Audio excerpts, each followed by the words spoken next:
Fala aí, pessoal, sejam bem-vindos a mais uma videoaula do curso de Interpretação Clínica da Gasometria Arterial 2020. Eu me chamo Anderson Luiz e essa aula ela vai ser liberada no YouTube como uma aula aí demonstrativa do nosso curso de gasometria. Então, se você aí não fez ainda o nosso curso, você pode se matricular acessando o nosso site, cardiosite.com.br. E para você aí que já está matriculado no curso de gasometria, essa aula fica como uma aula extra. Essa é a quarta aula extra que nós estamos aí postando na nossa plataforma. Então, além das 13 aulas convencionais, aí a gente está tendo aí mais 4 aulas extras. Essa aí é a quarta aula, onde nós realizaremos aí mais um exercício de fixação, que é um exercício de uma prova de residência em fisioterapia intensiva da Universidade Estadual do Piauí. Essa prova aí foi aplicada em 2016. Então vamos fazer juntos aqui esta questão, Então vamos lá.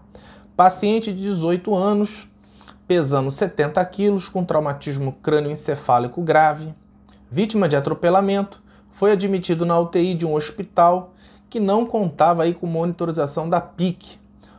O paciente encontrava-se sem sinais de desconforto respiratório e sem arritmia respiratória, mas apresentou escala de coma de Glasgow de 7, ou seja, um Glasgow bem reduzido, o que é necessário aí realizar a intubação para proteção de vias aéreas, tá? Então, escala de coma de Glasgow menor ou igual a 8 é indicativo aí de intubação para proteção de vias aéreas. Então, esse paciente aí ele foi intubado, Ao monitor ele apresentava lá uma pressão arterial de 100/60, uma saturação periférica de 97%, e uma frequência cardíaca de 100 batimentos por minuto.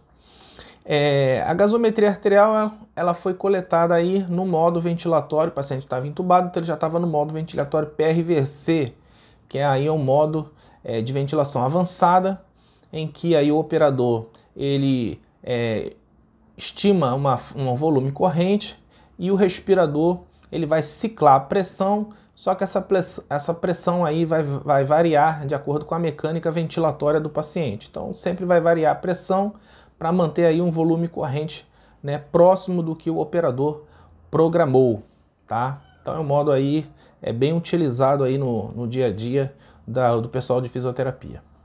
Muito bem, aí a gasometria arterial foi coletada, o paciente intubado, e aí ele apresentava, uma PO2 de 93, uma PCO2 de 36, um pH de 7,39, um bicarbonato de 24 e uma saturação de 97,3%.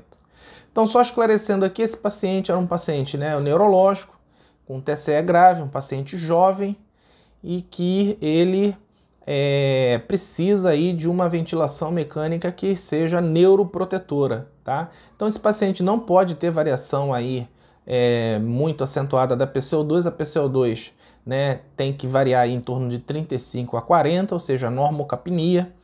Esse paciente não pode ter nem hiperóxia nem hipóxia, então ele tem que estar aí com uma PO2 aí dentro do esperado para a idade desse paciente.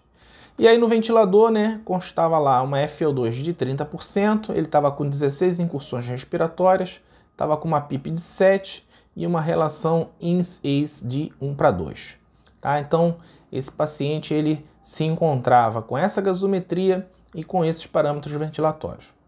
Então, como eu falei, a gente não pode ter aí nem hiperóxia nem hipóxia. O paciente tem que estar com a PO2 aí dentro do esperado para a idade dele.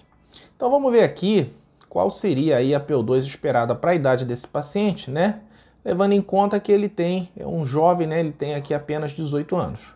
Então, vamos ver. Qual seria a PO2 ideal para esse paciente, Qual seria a PO2 ideal?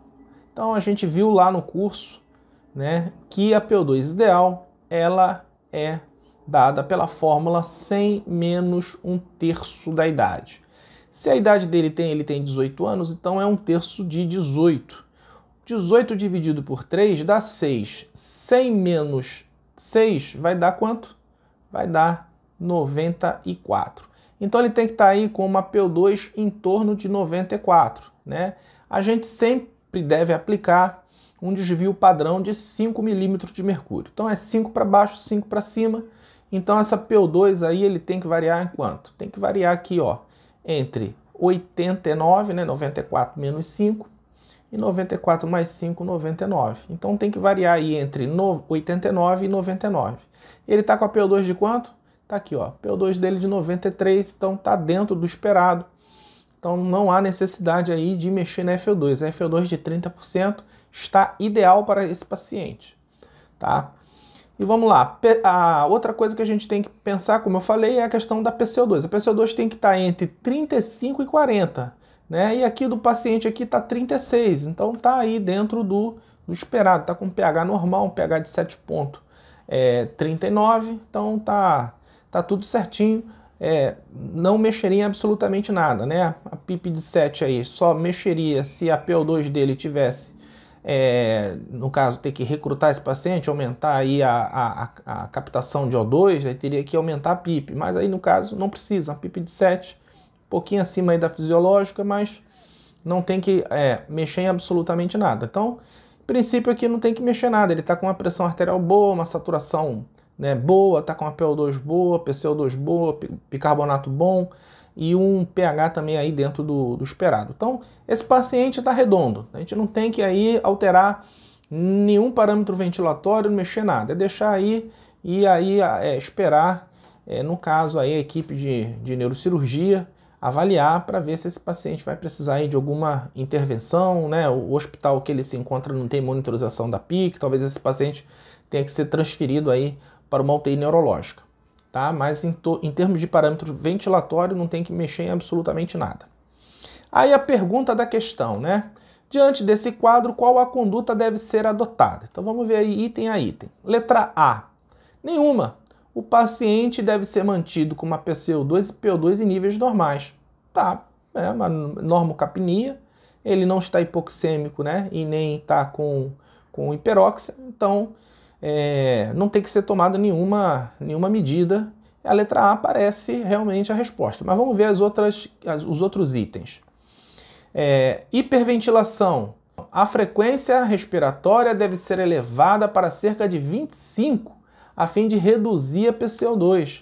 Não tem que reduzir a PCO2 está aí dentro do que deve estar no paciente neurológico, né? Repetindo, tem que estar em 35 e 40, dele está em 36. Se aumentar a frequência respiratória, o que vai acontecer? Aumentando a frequência respiratória, aumenta o volume minuto.